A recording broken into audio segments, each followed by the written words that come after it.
हमर जान गे हौसने मोर काम गे जेले हई दुश्मनी ओकर मिटा दिए खंदान गे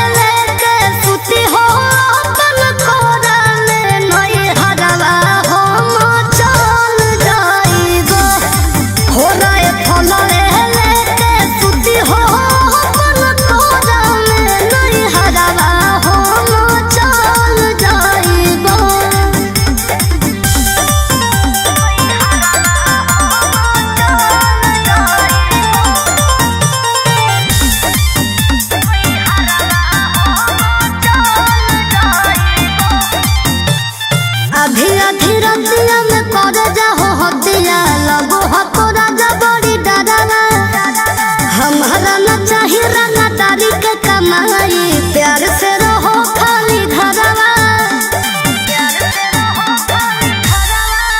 हथियार रखेला जे छोड़ देबै तो बढ़ जइतै सबके मना मागे हमर बाना बोल समाराज पे करे लगतै राजा दुश्मन मागे।